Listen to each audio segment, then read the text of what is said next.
अच्छा, ये जितनी भी मैं बात कर रहा हूँ ना, इसका बुनियादी मकसद ये है कि बहुत सारे लोग हैं जो कि जिनके बकरीद के बाद से अब तक मेरे पास मैसेजेस आ रहे हैं कि यार हम नया फार्म अपना खोलना चाह रहे हैं, तो आप हमें गाइड कर दें कैसे खोलें, क्या मुश्किलात आती हैं और क्या वो आसानियाँ होती हैं। तो वो सारी चीज़ें step by step her sector को लेकर के मैंने जैसे स्टार्ट में बताया, हमारे लिए जो सबसे बड़ी अचीवमेंट है ना एज अ यूट्यूबर फार्मर, ये चीज़ हमें सिखाई जाती थी कि कस्टमर इज़ ऑलवेज़ राइट। एक जानवर का हमारा इतना मसला बन गया कि वो जानवर बेसिकली आप लोग पूछते भी थे पूरा साल के जो है ना मुजम्मिल भाई आपका जानवर कौन सा है कुर्बानी का, और मैं ये बात बताता नहीं था। चलें आज आपको बताता हूँ कि पूरा साल मैंने अपने कुर्बानी का जानवर क्यों नहीं शो किया। तो कहने लगे लेकिन मुझे उम्मीद नहीं थी कि मुजम्मिल भाई आप जो है वो दोबारा रब्ता भी करेंगे। मुझे तो ऐसा लग रहा था कि शायद आपने मुझे बद्दुआएं दी होंगी। हालांकि मैं चाहता तो ये मामला बहुत शुरू में भी अनाउंस कर देता, लेकिन क्या होता कि इससे उनकी भी इज़्ज़त ख़राब होती। बाकी के क्लाइंट्स वो डर जाते,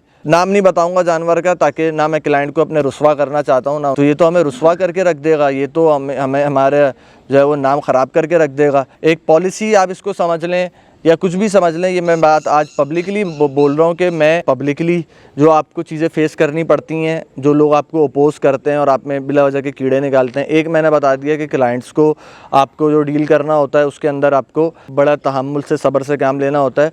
और तीसरी चीज़ जो है ना वो है अपना आपकी लेबर। पूरी वीडियो मैं समझता हूँ मुफीद है, इससे बहुत कुछ सीखने को मिलेगा।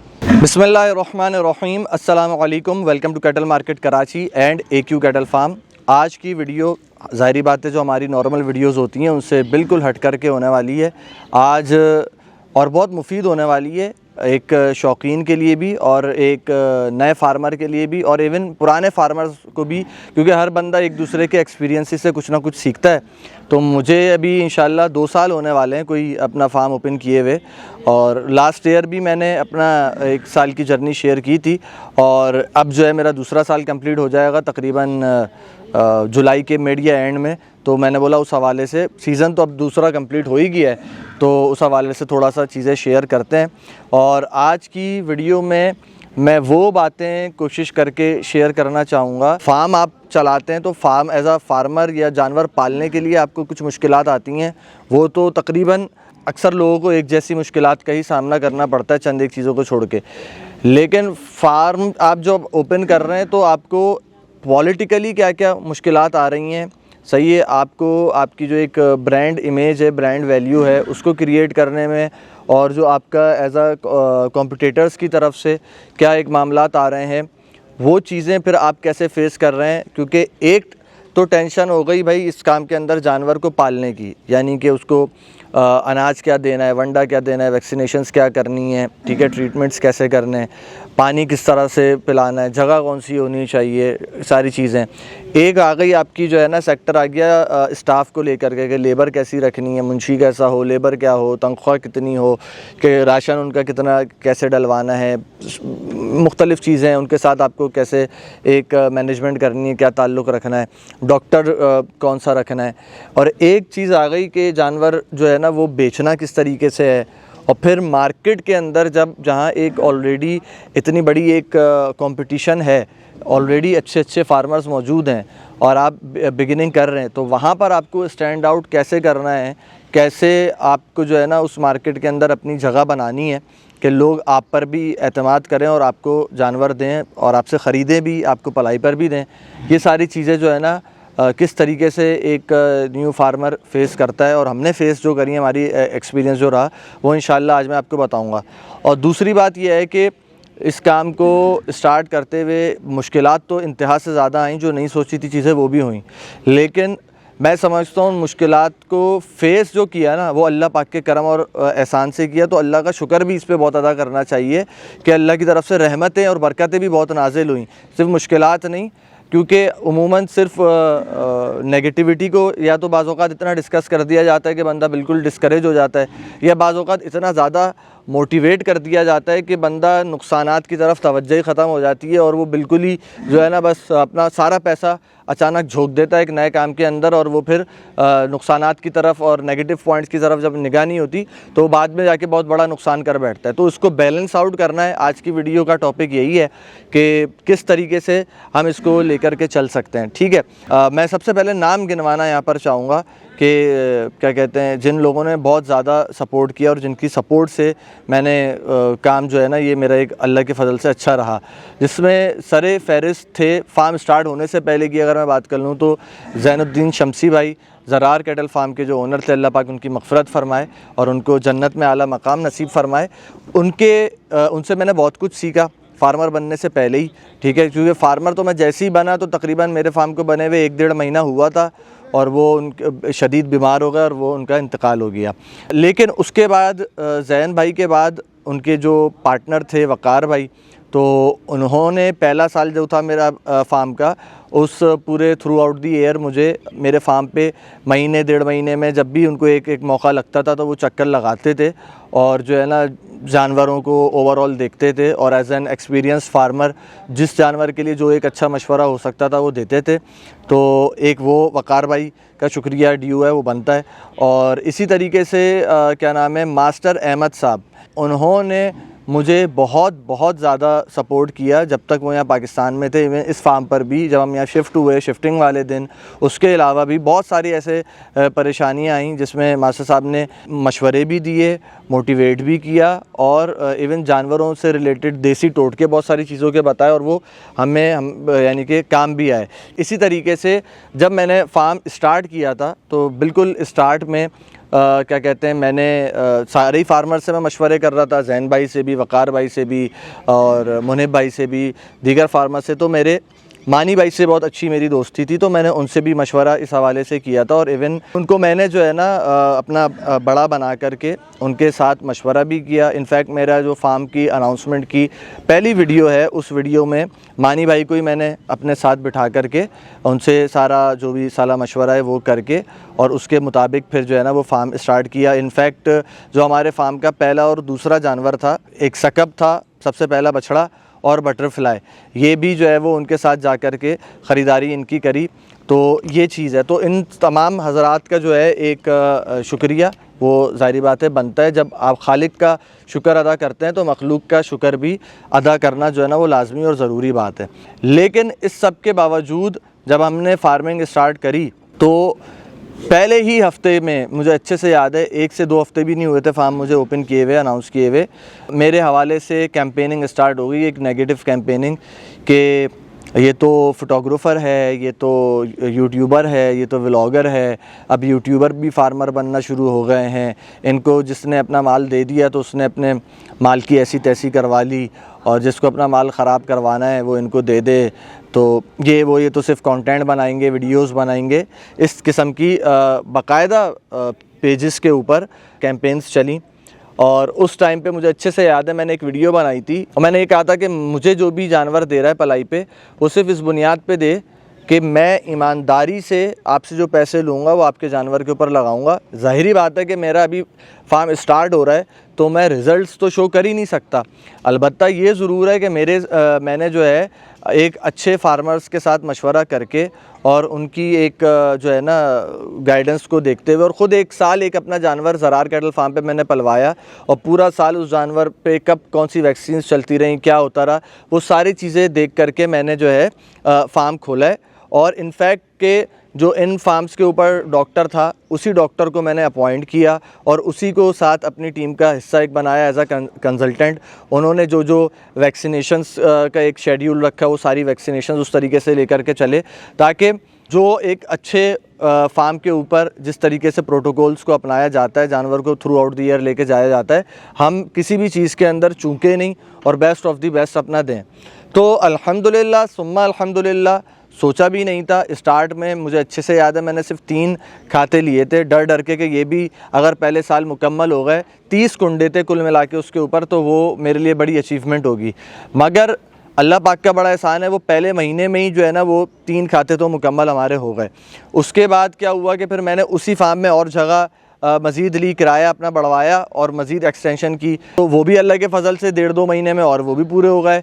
फिर मैंने बाहर ग्राउंड में जो है ना वो एल शेप में 2 खाते और नए बनवाए, उसके अंदर तकरीबन 20-22-25 माल की जगह बनी, तो वो भी तकरीबन मेरे अल्लाह के फ़ज़ल से वो भी कंप्लीट होगा। पहले साल में मैंने तकरीबन 70 के करीब जानवर जो है ना वो मैंने पहले साल ही अल्लाह के फ़ज़ल से पाले।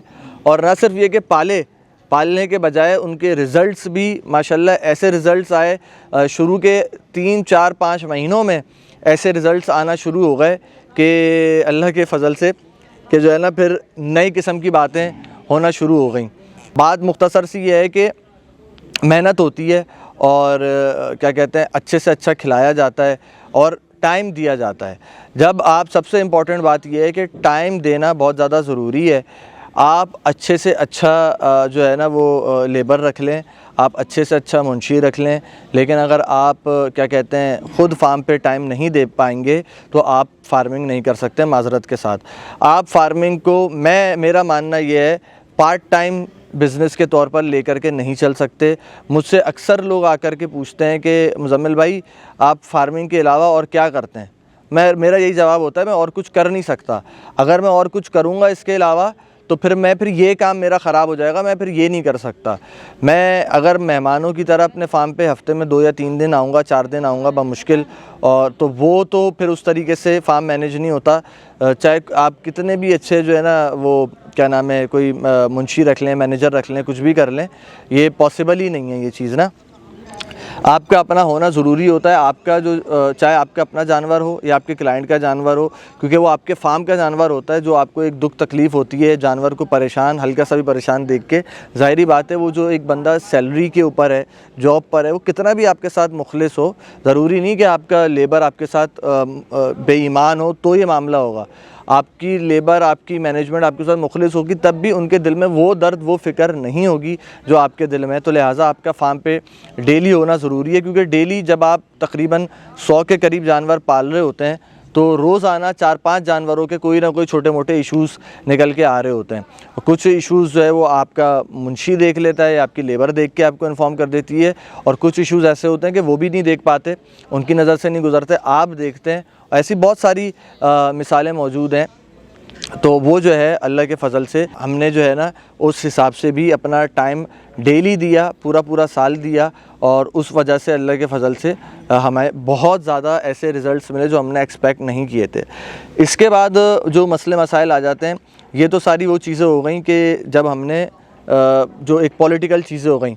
एक चीज़ और ऐड कर देता हूँ, मैंने अभी रिसेंटली ही एक जो है ना सोशल मीडिया पर एक वो पढ़ा था, कमेंट पढ़ा था।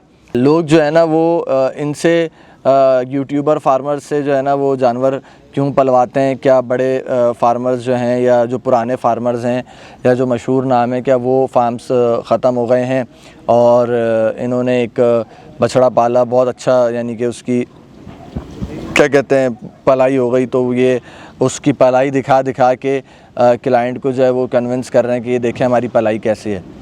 मुझे पढ़ के जो है ना इस किस्म का कोई था, एग्जैक्टली मुझे अल्फाज याद नहीं है, तो मुझे बड़ी हंसी आई वो ये देख के कि पहले एतराज़ होता था कि इनको माल इसलिए नहीं दो क्योंकि जो है ना ये जानवर आपका ख़राब कर देंगे, और अब ये एतराज़ हो रहा है कि इनको माल क्यों दे रहे हो जबकि पुराने अच्छे बड़े फार्म्स मौजूद हैं, जबकि ये पलाई भी अच्छी कर रहे हैं और ये अपनी अच्छी पलाई दिखा के उसको अपनी पलाई को मार्केट कर रहे हैं, तो उसके ऊपर भी एतराज़ बन रहा है। तो मुझे देख के बड़ी हंसी भी आई और ख़ुशी भी हुई कि जो चीज़ एक हमारी अचीवमेंट है, जो चीज़ हमारी एक पॉजिटिव चीज़ है, जिसको एक्सेलेंसी है कि यार एक जानवर हमारे फार्म पर बहुत अच्छा पला, उसका बिफ़ोर भी हम दिखा रहे हैं और उसका हम आफ्टर भी दिखा रहे हैं और क्लाइंट का रिव्यू भी दिखा रहे हैं कि क्लाइंट माशाल्लाह कितना मुतमईन है, तो वो चीज़ भी बाज़-औक़ात कुछ लोगों को आज तक इवन कि वो हज़म नहीं हो रही है। लेकिन खैर जिसको नेगेटिव सोच रहा है वो सोचता रहेगा, लेकिन अल्लाह पाक ने जो है ना मेरे हिस्से में जो मेरा रिस्क लिखा हुआ है वो मुझे मिल के रहेगा, कोई कुछ भी कर ले, ये मेरा एक ईमान है, अल्लाह का बहुत बड़ा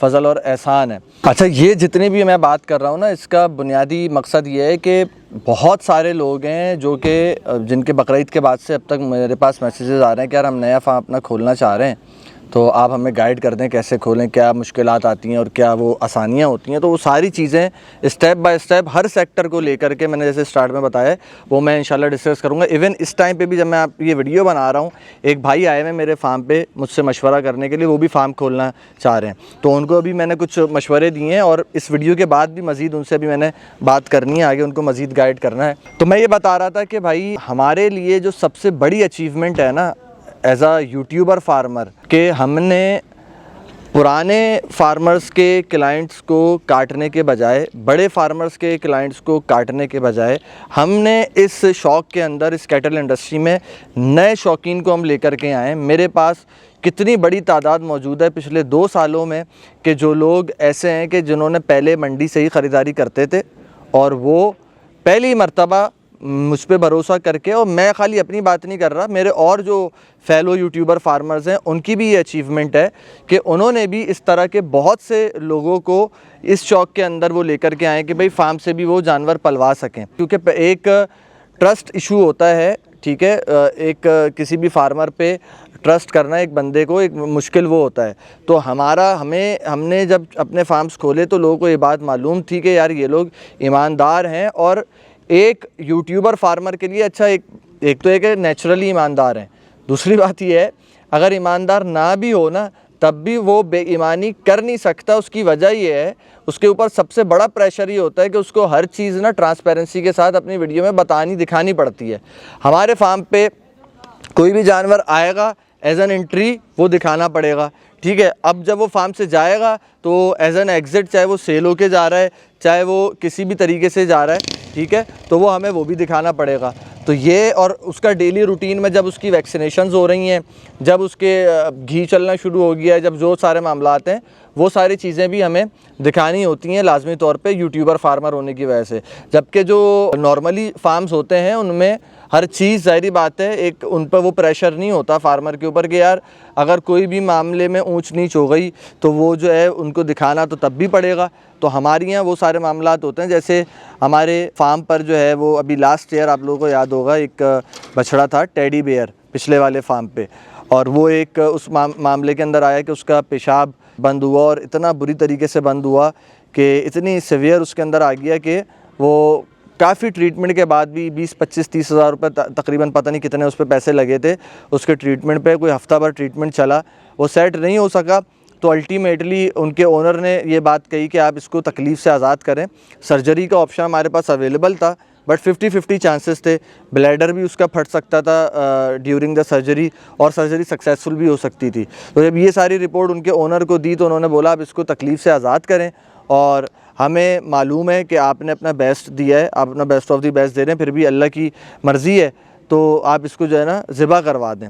तो वो जानवर हमने ज़िबा करवाया, और ये पूरा केस देखें, ये एक ऐसा केस था कि जो कोई भी फार्मर है वो इजीली छुपा सकता है। इनफैक्ट यूट्यूबर फार्मर भी अगर चाहे तो वो छुपा ही सकता है कोई बात करके, लेकिन वो चीज़ें हमने दिखाई, नुकसान हुआ। और ये वो टाइम था, मैं आपको बताऊं, ये उस टाइम पे वाक़या पेश आया टेडी बेयर का कि जिस टाइम पे मैं अपना फार्म, वो जो मेरा पुराना फार्म था जिसमें मैक्सिमम 70 जानवरों की स्पेस थी, वहाँ से इधर शिफ्ट कर रहा था जमील मेमन। एक हफ़्ते बाद मेरी यहाँ पे शिफ्टिंग थी, टेडी बियर के वाक़ये के बाद 1 हफ़्ते के बाद मेरी यहाँ पे शिफ्टिंग थी, और यहाँ मेरे 30-35 कुंडे खाली होने थे क्योंकि 70 जानवर थे मेरे पास, मुझे 30-35 नए जानवर चाहिए थे। यहाँ किराया मेरा 3 टाइम्स ज़्यादा था पिछले वाले फार्म से, यहाँ एक्सपेंसेस मेरे 3 टाइम्स मल्टीप्लाई हो रहे थे।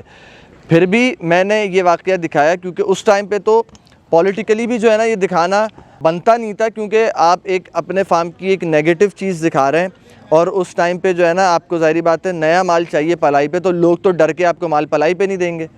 बहरहाल फिर एज आ यूट्यूबर फार्मर की मैं आपको एक बात बता रहा हूँ कि हमने अल्हम्दुलिल्लाह जब वो फार्म यहाँ पे जैसे ही हम शिफ्ट हुए तो उनके क्लाइंट ने मुझे पैसे भिजवाए नया बछड़ा ख़रीदने के लिए। नया बछड़ा तो हमने उनके लिए ख़रीद लिया, इस फार्म पे शिफ्ट होने के 1-2 हफ़्ते बाद ही मेरे ख्याल हमने ख़रीद लिया था, और हम उसको टहलाते हुए लेकर आए थे। उसका नाम भी हमने टेडी बियर रखा था, ब्लैक कलर का था। लेकिन ये बात दुनिया जानती है, मैं सिर्फ़ ये अल्लाह माफ़ करे कोई जताने के लिए नहीं, सिर्फ इसलिए ज़िक्र कर रहा हूँ, ये बताने के लिए कि यूट्यूबर फार्मर अपने क्लाइंट्स के साथ, या मैं अगर अपनी खाली बात करूँ तो किस तरीके से जो है ना वो सपोर्टिव रहते हैं। और वो सपोर्ट करते हैं जहाँ तक वो कर सकते हैं। तो मैंने वो जानवर उनका कोई पता नहीं इस फार्म पे 6 महीने शायद पला है या 5-6 महीने तकरीबन पला है वो। मैंने उनसे अल्हम्दुलिल्लाह सुम्मा अल्हम्दुलिल्लाह 1 रुपया भी जो है ना उनसे पलाई का नहीं लिया, ठीक है। और ये सिर्फ कहने की बात नहीं है। और जानवर, ये बात होती है ना कि आप अगर किसी का जानवर फ्री में पाल रहे हों और तो आप जो है आप उसके ऊपर आपकी एक तवज्जो कम हो जाती है। उस बछड़े का जब 3 महीने बाद हमने बिफ़ोर आफ्टर डाला था, 3 या 4 महीने का मुश्किल, तो वो दुनिया ने देखा और दुनिया हैरान रह गई कि यार जो जानवर अल्हम्दुलिल्लाह फ्री में पाल रहे हैं उस पर भी ऐसी पलाई हो रही है अल्लाह के फ़ज़ल से। तो ये चीज़ इसलिए करी, सिर्फ़ इस नीयत से करी कि यार हालांकि ना मेरी कोई गलती, ना मेरे स्टाफ की कोई गलती, ना किसी की कोई गलती, ना मेरा क्लाइंट मुझसे अनसेटिस्फाई, वो कम्प्लीटली सेटिस्फाइड उस वाक़ये पे सब्र शुक्र करके वो बैठ गए। फिर भी मैंने ये चीज़ सोची कि यार उनका शौक़ नहीं ख़त्म होना चाहिए, जो कुर्बानी के जानवर को पलवा करके और पूरा साल उसके साथ टाइम स्पेंड करके, उसके साथ मेमोरीज़ रिकॉर्ड करके, और पूरे साल का एक बंदा एक सवाब कमाता है, एक है 10 दिन का सवाब, एक है पूरे साल का सवाब। तो ये वाला जो एक जज्बा है कुर्बानी के जानवर के साथ मोहब्बत उनसियत का, ये ख़त्म नहीं होना चाहिए एक क्लाइंट का। और मैं ये नहीं चाहता कि मेरा फ़ार्म की वजह से जो उनका एक आखिरी फ़ार्म हो ना पलवाने वाला, वो मेरा फ़ार्म बने, ये नहीं हो मैं चाहता था। तो अल्हम्दुलिल्लाह वो इतना मुतमईन हुए, इतना खुश हुए और यहाँ से उनका बछड़ा गया, तो मुझे बड़ी दिल से खुशी हुई अल्लाह पाक के फ़ज़ल से। ये तो इस तरह के और भी बहुत सारे वाक़यात हैं। मैं उसी तरफ आ रहा हूँ आहिस्ता आहिस्ता कि क्लाइंट्स के साथ जो है ना एक आपकी डीलिंग जो रहती है वो एक एक्सपीरियंस, एक बड़ा एक मुश्किल एक्सपीरियंस होता है एक न्यू फार्मर के लिए, क्योंकि क्लाइंट्स हर तरह के होते हैं। बहुत से क्लाइंट्स, अक्सरियत क्लाइंट्स अच्छे होते हैं, सुलझे हुए होते हैं, पलाइयाँ टाइम पे दे देते हैं और ज़्यादा आपको किसी भी मामले के अंदर वो तंग नहीं करते, आपको अप्रिशिएट करते हैं। अक्सरियत मैं कह सकता हूँ कि 80 to 90% क्लाइंट्स की ऐसी ही होती है, लेकिन हर तरह का बंदा मौजूद होता है माशरे के अंदर। तो कुछ क्लाइंट्स ऐसे भी होते हैं जिनकी वजह से आप थोड़ा सा तंग या परेशान हो जाते हैं, ख़ास करके जो पलाई आपको हर महीने आनी है उस हवाले से ना। तो 2 या 3 क्लाइंट्स मेरे ऐसे भी रहे कि जिनकी तरफ से मुझे पलाई के मामलात में काफ़ी ज़्यादा तकलीफ़ात रहीं, बहुत ज़्यादा परेशानी रही, मगर अल्हम्दुलिल्लाह सुम्मा अल्हम्दुलिल्लाह कभी भी है कि उनका नाम तक आप में से किसी को भी नहीं पता होगा, ज़िक्र नहीं किया, और ना उनका जानवर क्या नाम है कि बताया कि कौन सा जानवर है, या इस जानवर के क्लाइंट ने पैसे नहीं दिए, या कोई भी इस किस्म का ना आज तक उनके हवाले से मैंने ज़िक्र किया ही नहीं है अपनी किसी भी वीडियो में। क्योंकि अगर आपको प्रोफेशनलिज़म को देखना है ना, अगर आपको, हमने जब कॉल सेंटर में मैंने जॉब करी थी तो मैंने एक चीज़ वहाँ पे जो कि उसूली तौर पे गलत है, लेकिन एक वहाँ पे हमें एज एन एजेंट ये चीज़ हमें सिखाई जाती थी कि कस्टमर इज़ ऑलवेज़ राइट, ठीक है। कस्टमर अगर गलती पे भी है ना, तब भी अगर आपको एज अ बिज़नेसमैन सोचना है, प्रोफेशनली सोचना है, तो आपको उसकी, वो ख़ुद गलती पे है तब भी आपको जो है ना उसको मामले को मैं समझता हूँ कि सुलझाना चाहिए, सॉल्यूशन की तरफ जाना चाहिए।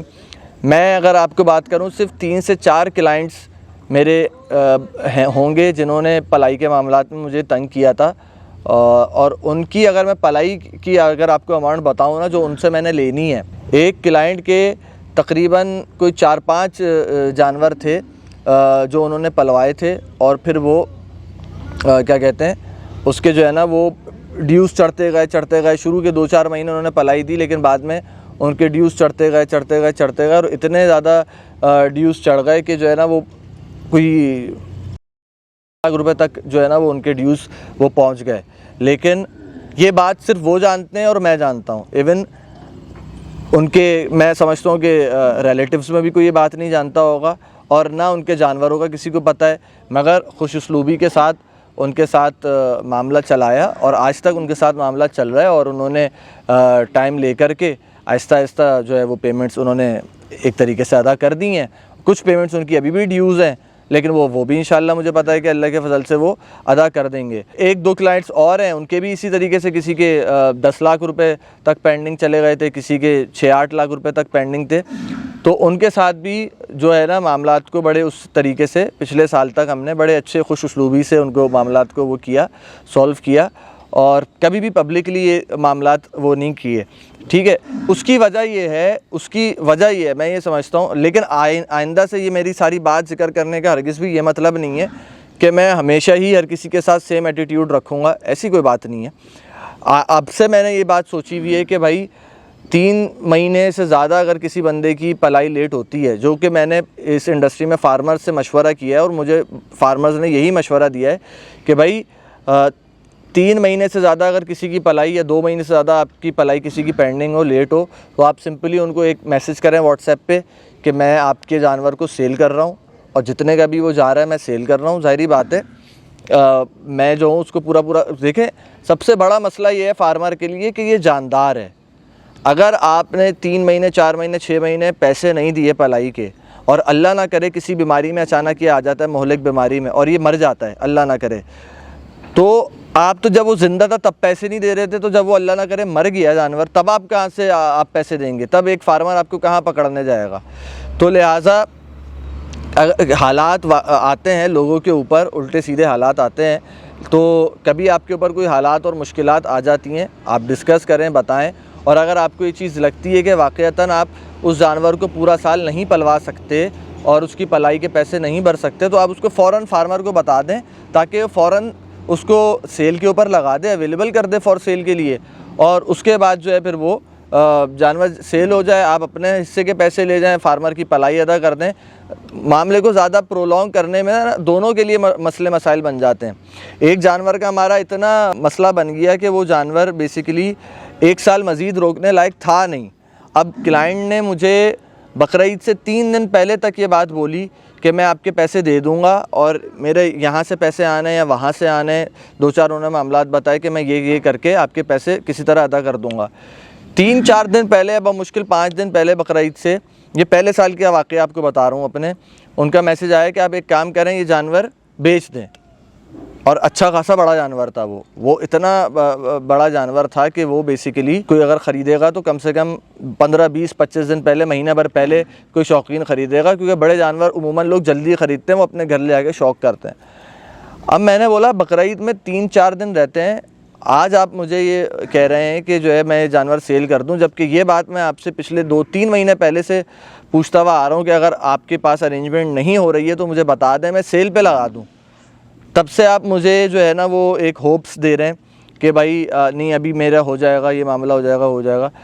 तो इन दी एंड क्या हुआ कि ज़ाहिरी बात है 3 दिन पहले सेल पे नहीं लगा सकते थे, और लगा भी देते तो कौन सा उसने सेल हो जाना था। एक बड़ा अमाउंट का जानवर था, जानवर भी बड़ा था, और वो जानवर क्या नाम है कि अगले साल पर ले जाना मेरी समझ के मुताबिक नहीं ले जाना चाहिए था, उसको उसी साल कुर्बान हो जाना चाहिए था, क्योंकि उसमें इतनी ज़्यादा जगह बाकी नहीं थी कि उसको 1 साल मज़ीद पाला जाता।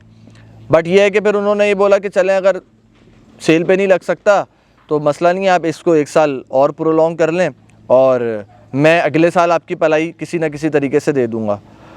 फिर अगले साल जब साल शुरू हुआ 2-3 महीने तक, फिर वो उन्होंने मुझे यानी कि आसरे दिए कि मैं दे दूंगा, अभी ये मामला चल रहा है, इससे फ्री हो जाऊं, तो ये मामला चल रहा है तो उससे फ्री हो जाऊं। नहीं दी पलाई। एक दिन आया, उन्होंने बोला बस आज आपकी पलाई हो जाएगी। मैंने बोला ठीक है। फिर मैंने कुछ टाइम बाद रब्ता किया, 1.5 घंटे में हो जाएगी। फिर मैंने कुछ टाइम बाद रब्ता किया 3-4 घंटे बाद, तो उसके बाद से उन्होंने मेरा फ़ोन ही उठाना छोड़ दिया। फ़ोन मैंने मतलब 1-1.5 हफ्ते तक मैं बीच में डेली लगातार उनको 4-5 कॉलें करता गया, बट उन्होंने मेरा फ़ोन ही नहीं उठा रहे। वो ऐसा लग रहा है शायद या तो ब्लॉक कर दिया मुझे और क्या, और वो थे भी overseas Pakistani, out of country थे, ना मुझे उनका घर पता, ना मेरे पास किसी और रिलेटिव का नंबर, ना कुछ। अब मैं परेशान बैठा हूँ कि यार मैं क्या करूँ, जानवर अगर मैं नुकसान में बेच देता हूँ तो क्या करूँगा, कल को वो अचानक रब्ता कर लें, बेच देता हूँ तो क्या करूँगा, नहीं बेचता, अल्लाह ना करे जानवर अगर क्या नाम है कि किसी भी बीमारी में आके मर जाता है तो क्या होगा। बड़ा एक मुश्किल से जो है ना मुश्किलात हुई उस मामले के अंदर। बाद में इस बकरीद में मैंने उनसे रब्ता किया और मैंने ये सोचा, आप लोग पूछते भी थे पूरा साल के जो है ना मुज़म्मिल भाई आपका जानवर कौन सा है कुर्बानी का, और मैं ये बात बताता नहीं था। चलें आज आपको बताता हूँ कि पूरा साल मैंने अपने कुर्बानी का जानवर क्यों नहीं शो किया कि मेरा कौन सा जानवर है, क्यों नहीं बताया या क्यों नहीं बता सका। उसकी वजह यही थी कि ये जानवर जिसकी 1 साल पहले से पलाइयाँ पेंडिंग थी और ये भी पूरा साल गुजर गया और पलाई भी नहीं आई और बंदे ने राब्ता भी करना छोड़ दिया। तो इस जानवर का मैंने सोचा हुआ था कि यार अब इसको सेल करेंगे सीज़न में, अगर सेल हो गया तो ठीक है, अगर नहीं सेल हुआ तो अल्टीमेटली क्या कहते हैं, मैं जो हूँ ना फिर इसको अपने घर पे कुर्बानी पे ले जाऊँगा। यही कर सकता हूँ, क्योंकि बहुत ज़्यादा नुकसान में सेल करूँगा तो मेरा भी नुकसान होगा, उस बंदे का भी होगा, वो भी मैं नहीं कर सकता। फिर जब मैंने सोचा था वो बंदा मुझसे रब्ता करेगा कभी भी, तो मुझसे जो होगा, उसने जो मुझे पैसे दिए थे शुरू में बयाने या के तौर पे, जो भी थोड़े बहुत जो पैसे दिए थे वो पैसे इसको वापस कर दूँगा। ये एक मैंने थॉट लेके चल रहा था।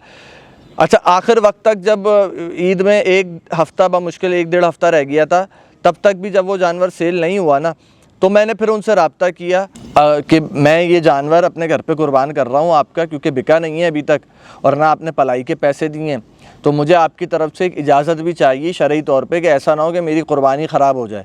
तो अगर आपने मुझे ब्लॉक नहीं किया हुआ तो मुझे आप इजाज़त दे दें।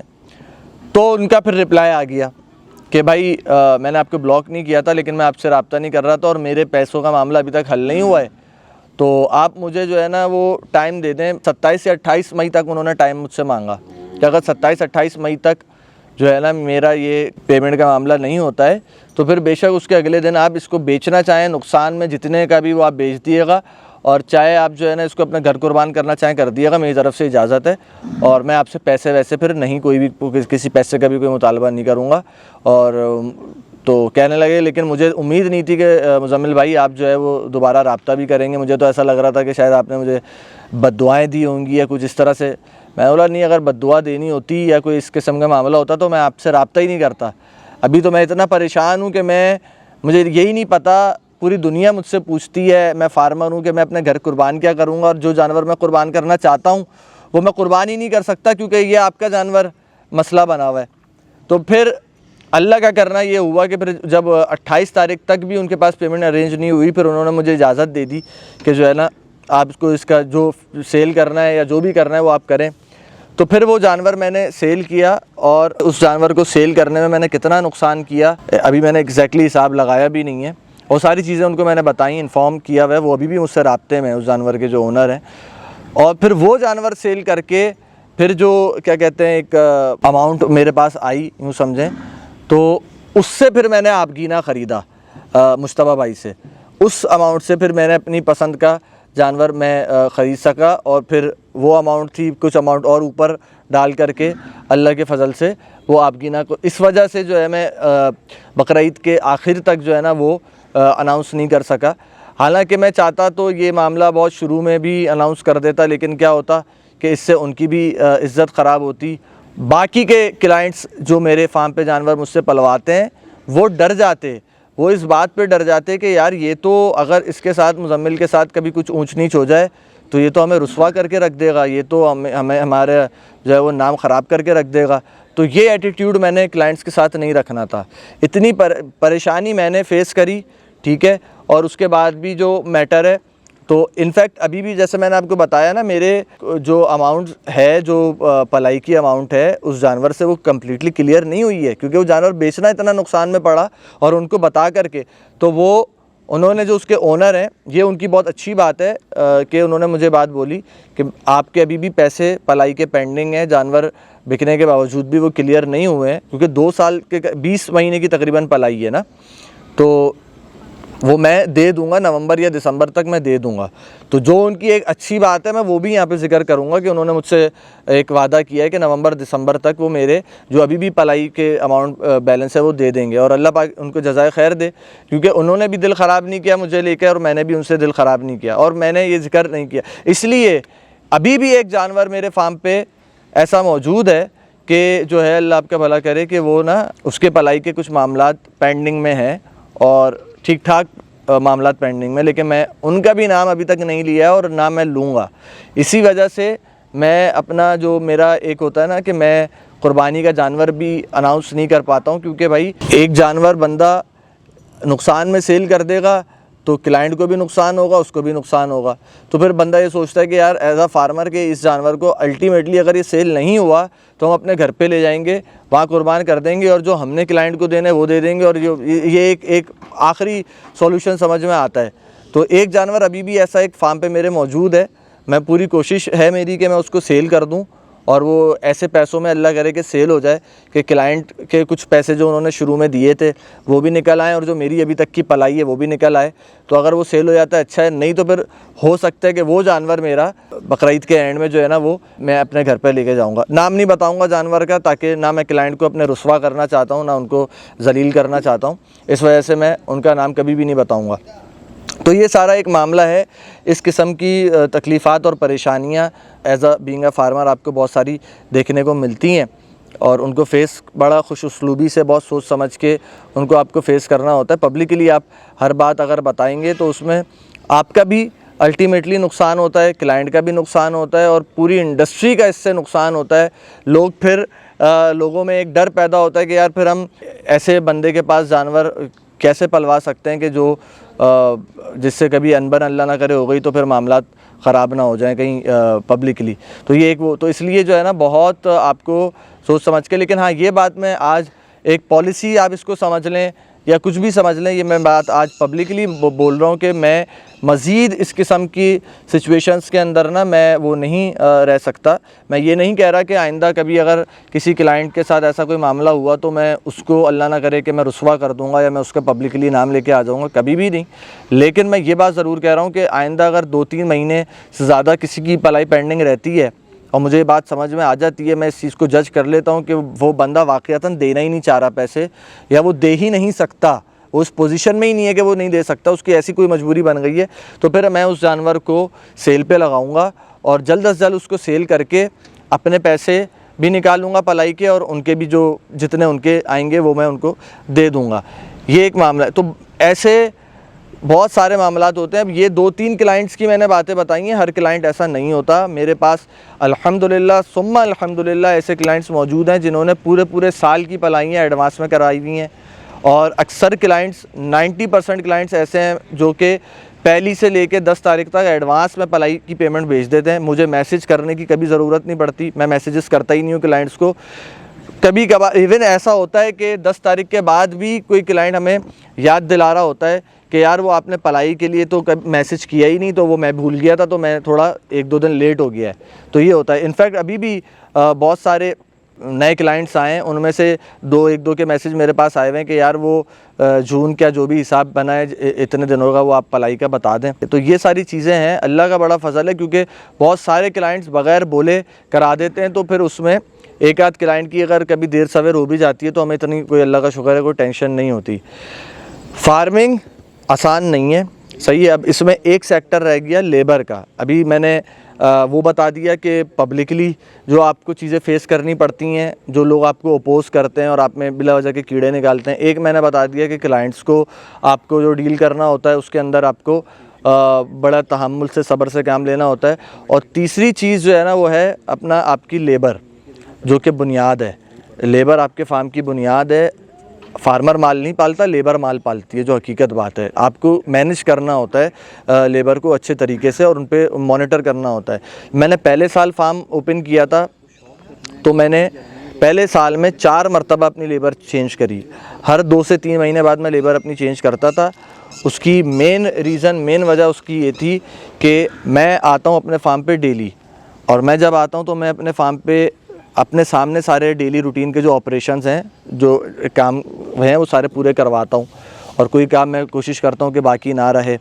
उस चक्कर में जो कच्ची लेबर होती है, जो लेबर काम चोर होती है, वो छोड़ के भागती है काम कि यार ये तो रोज़ाना ही सर पे मुसल्लत होता है और ये तो कोई काम चोरी का मौका ही नहीं मिलता है यहाँ पे। तो वो लेबर काम छोड़ के भागती है या फिर वो काम ख़राब करती है, तो फिर हमारा दिल मुतमईन नहीं होता। तो इस तरीके से शुरू में मैंने 3 मरतबा टीम्स अपनी चेंज करी। चौथी टीम जो मुझे मिली उसमें पहले चाचा थे, आरिफ से पहले। वो चाचा ने 1-2 महीने काम किया, बहुत अच्छा काम किया और बहुत ईमानदारी से, मुखलिसी से काम किया, तो मुझे बहुत अच्छा रहा। लेकिन फिर उनकी तबीयत इतनी ख़राब हो गई, पथरी वथरी हो गई उनको, और उनको इलाज के लिए फिर गाँव मुस्तकिल छुट्टी पे जाना पड़ा। तो फिर वो आरिफ को रखवा कर गए। तो आरिफ उसके बाद से अभी तक है, मेरा ख्याल है कोई साल भर से ज़्यादा होने वाला है। आरिफ के अंडर में जो लेबर काम करती है वो आरिफ अपने हिसाब से चेंज करता रहता है। कभी कोई नया रख लिया, किसी का काम समझ में नहीं आ रहा तो उसको फ़ायर कर दिया, या कभी कोई लेबर वही बात है कि वर्कलोड ज़्यादा लगता है किसी लेबर को तो वो काम छोड़ करके चले जाते हैं कि यार यहाँ पे काम बहुत है इस फार्म के ऊपर ना। तो ये मामला है। हालांकि हमने अल्हम्दुलिल्लाह 10 जानवरों पर एक बंदा रखा हुआ है, ये बात भी एक काम की बात है। 10 जानवरों पर एक बंदा रखा हुआ है और उसके बाद पूरी टीम के बाद ना जो जितने जानवर बनते हैं तकरीबन एक बंदा हमारा फिर भी एक्स्ट्रा ही होता है, ठीक है। इस तरीके से एक हमारे यहाँ तकरीबन 10-11 बंदों की हमारे फार्म पे टीम होती है।